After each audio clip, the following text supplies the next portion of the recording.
Well, ladies and gentlemen, Eyes wins again, as well as Lily, for cutest girl in DanMachi. I can't decide between which I like more, Eyes or Lily, but to me, they're both pretty damn cute. Sure, Hestia is good and all, but Lily and Eyes, come on, they're adorable as fuck. Especially Lily in this chapter of DanMachi. Chapter 35, Outbreak of the Holy War. So, we have some sort of dream or memory flashback of Lily and Belle in the dungeon on some floor. They're eating. And Lily gives an explanation on Belle's magic and what magic is and how magic levels up. You can have a really weak magic at first or super strong magic. Neither matters because the more you use magic, from what they've said, the more you use magic, the more skill it gains and the stronger it gets. And in return, the stronger the magic gets, the stronger you get, and the more you rely on that magic, which then in turn just keeps it in a big cycle.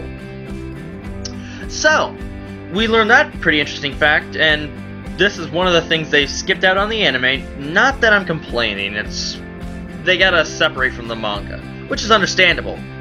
But it was nice to get a lesson like that, and I wonder, does that include chant magic?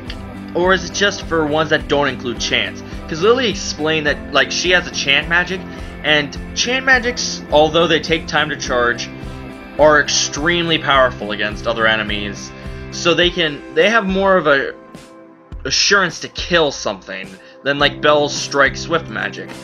Belle right now, he can't kill, but he can wound monsters past the 10th floor and all that. But the more he uses his magic, the stronger it gets. So eventually he might be able to kill something on the 10th floor, 11th. And then the dream ends, and Belle wakes up to find himself on Eyes' lap. Just like in the anime, she kicked his ass in training. Again. But one of the moments they don't really show in in the anime just yet, I'm not speaking for episode 8 that'll be out this Friday, but it goes Belle asks if he's improved and everything, and Eyes goes, the only reason you fainted this time is because I didn't hold back. She literally hit him full force and he fainted from the blow.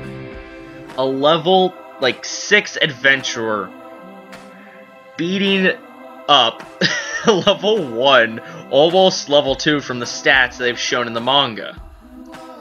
Jesus. Well, at least he's improving because he's using kicks, his magic, and his whole form during fighting is actually improving. He's become a little more flawless and smoothing out the edges. Eyes is really a big help for them, and I'm glad they're actually sticking a good deal close to the manga because the manga is pretty damn good. I'm not gonna lie to you. And then towards the end, we have more training, we have a little more training, then Eyes, just like in the anime, yawns and says, oh no, we're gonna have afternoon nap training session. Are you perhaps tired? No, this is training. That part killed me. Just because Eyes was blushing, she's like, no, this is part of training, I am not tired. After Eyes falls asleep like that, I kind of wish I could do that. But after she falls asleep like that, Belle has the dilemma, do I want to kiss sleeping Eyes, the girl of my dreams? And then we have the grandfather coming back from the dead to go, yes, do what I said, always kiss girls in their sleep. And then the Hestia, Belle, you cheater! This will begin the Holy Crusade! God, it was so well animated. I guess you could say this is a manga and anime review, but the way that was animated was just perfect. I couldn't have asked for anything better. That was awesome. I loved it.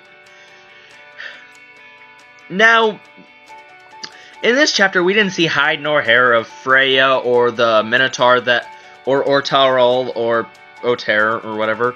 We haven't seen hide or hair of them whatsoever in this, just the comedic chapter to go along with the anime.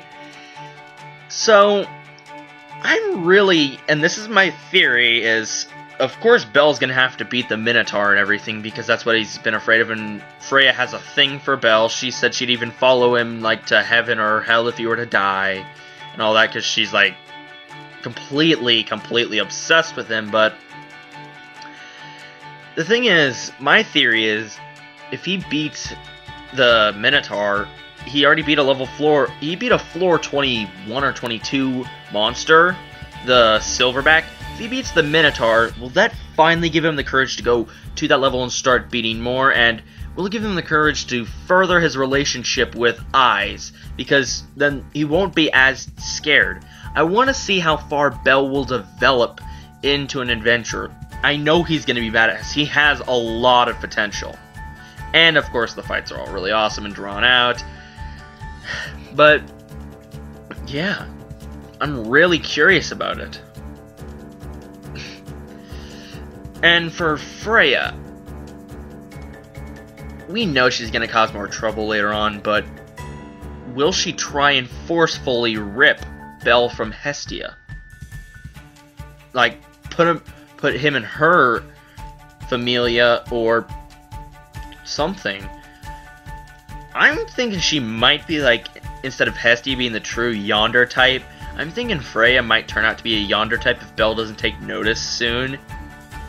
And then we have Eyes and Lily and Hestia and Seer, and oh god, his list is growing, but they all might get stabbed by Freya. Or we could have a happy ending and have one big orgy. Nah, this is anime. We're gonna have some tragedy or some more complications than that. Well, that does it for this review of both the Chapter 35 of DanMachi the manga and most likely Episode 7 of the anime.